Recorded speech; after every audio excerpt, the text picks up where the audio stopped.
Rajasthan Royals head coach Paddy Upton has been making all the headlines after the recent launch of his book The Barefoot Coach. In this exclusive interview, Paddy Upton speaks about his book, the chapter titled Ego and My Greatest Professional Error, where he reveals about leaking information to the press and how he never suggested to the Indian players about having sex before a match. Paddy talks about Gautam Gambhir, who he believed was the strongest yet the most insecure player, about S.Sreesanth and his rude behaviour toward the management including Rahul Dravid. So mental conditioning, I guess we're at a stage where everybody seems to understand that the mental side of the game, certainly at this level of play, is probably the most important aspect of performance. But it's something that's not deliberately attended to. So really what it is, it's getting players to be able to focus correctly at the right time on the task at hand, to either not be distracted, or if they are distracted, to be able to come back very quickly from that distraction. And it's not only on-field concentration, focus, attention, it's also dealing with pressure, which is really big at this level of the game. It's dealing with fears, fear of failure, fear of disappointment.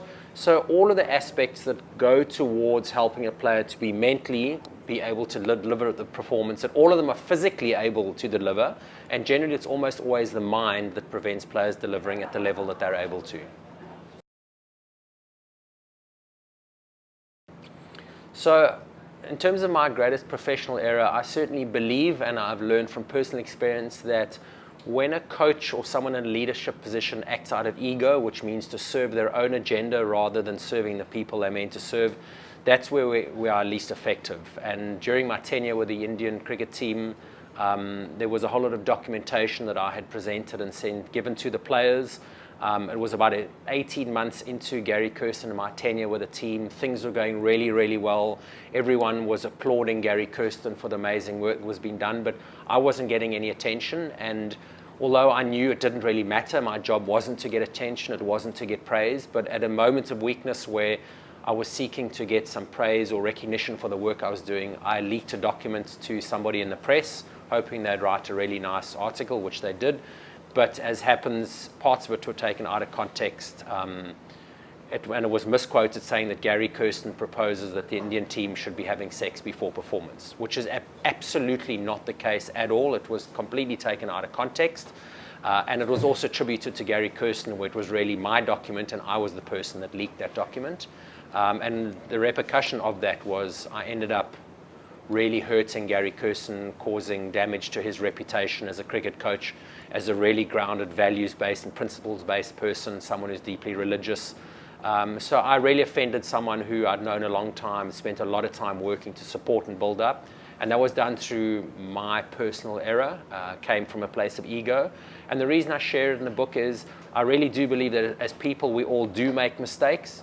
And what's important is that we own our mistakes. We put our hand up and we say, I made a mistake, I'm sorry, and let me go ahead and fix it. And the reality, I think probably more so in an Indian context, there seems to be a resistance to be able to own errors, own mistakes. And there seems to be a lot of also repercussion and backlash when people make mistakes, when it's actually really human. And that's what I wanted to illustrate. Well, at the time, our relationship was very good, and it had been built over about a 20-year period. So that was a place, as I said, where I really did undermine it. But in going to Gary and really owning 100% that I did it, this is why I did it, to give a really deep and heartfelt apology to him, to his wife, to his family. That took some time to get over, but our relationship was probably stronger for it, because he forgave the fact that I did make a mistake. He accepted, and I think he respected the fact that I came to him and was really honest about it. And I think, to me, that's a lesson in life, that if you do make a mistake, it's okay.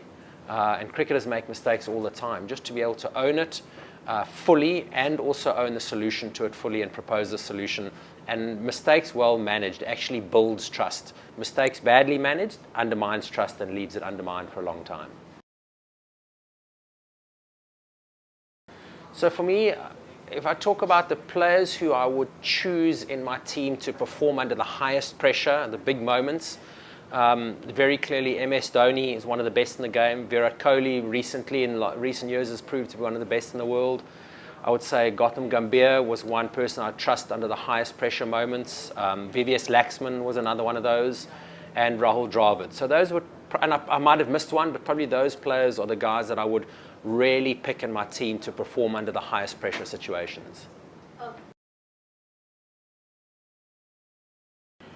It's either his management of himself and his composure under all different conditions and situations has led to a large degree to him being successful, particularly in the high pressure moments. I said in my book that I felt it almost, and I did say the word almost, as if he doesn't have emotions, and yet we see this recent incident of him giving a speech at the beginning of the Chennai Super Kings season. He had that really visible expression of emotion. So I'm happy to have been wrong, but certainly we all see that in the high pressure moments he tends to be really measured and even-keeled in comparison, for example, to Virat Kohli. I think Virat, what he's really learned to do is when he goes into bat, he really understands what the team needs from the time he walks in until the team either sets a total or reaches a total. He understands exactly how to pace his innings against which bowlers on those conditions, and he never falls behind the run rate. He never goes way ahead of the run rate. He's a master at just staying with the game, and at no point does he really give an opportunity. So in terms of stacking up an innings, he is one of the most masterful in the game at the moment, and that's why he is the best batsman in the world. When I asked you this... So in my book, I'm very clear to state that sports psychology suggests you have to be confident and strong and be full of positive self-talk and completely secure. I'm saying that is not the case. At least half the world's population does have negative thoughts. Almost all cricketers I've worked with, every single one of them has insecurities, has doubts, has vulnerabilities. Gautam Gambhir has publicly spoken that he has a lot of insecurities and vulnerabilities. However, despite having those, it doesn't mean that there's something wrong with Gautam Gambhir, and it doesn't mean that you can't succeed if you have doubts and negative thoughts and insecurities. I too have them. You can have them and still be the best in the world. So while Gautam Gambhir did have doubts about himself, about his game, and he was never satisfied, that drove him literally to be the best batsman in the world. So was that a problem with us here? No? Okay. So while Gautam Gambhir did have those insecurities and doubts and vulnerabilities, so do I have them, so do you, and so does probably every viewer listening to this. But that should not stop you from getting wherever you want to get, and Gautam was a perfect example of having those and yet still being named the #1 Test cricketer of the year in the world despite having those. So it's not a problem and it's not something you need to avoid.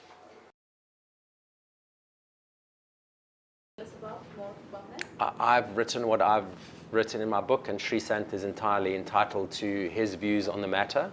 At the time, it was a collective management decision at the Rajasthan Royals that we felt that behaviour didn't warrant a place within the Rajasthan Royals team, and we asked him to leave the squad and leave the tour due to his behaviour.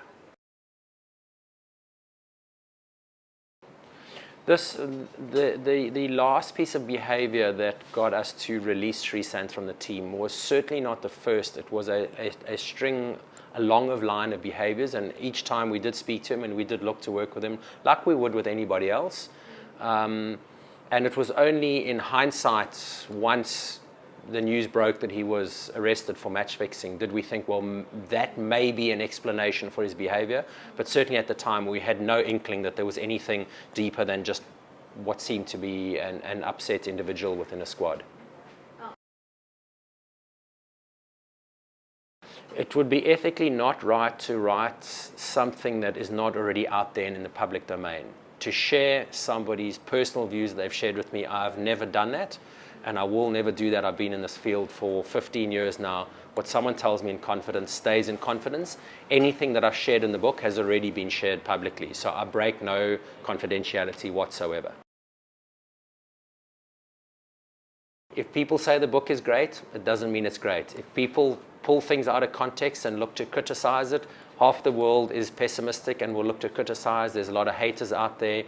The lovers of the book, fantastic. The haters of the book, fantastic. The book is out there to help parents, to help coaches, to help athletes, and to help leaders in business lead in a more healthy and sustainable way. That's who I'm talking to. That's the whole reason that I've written the book. And I'm fully aware that there's people who will look for sensation, and that really is their story. That's not who I've written the book for. But then people 100 rupees for every book is sold. I think anyone who's intelligent will understand that books don't make money. So am I doing it to sell books to make money? If you don't make money selling books, so the book has gone out there to give knowledge. The people who've taken things out of context, they've done it off their own bat, and they're completely entitled to.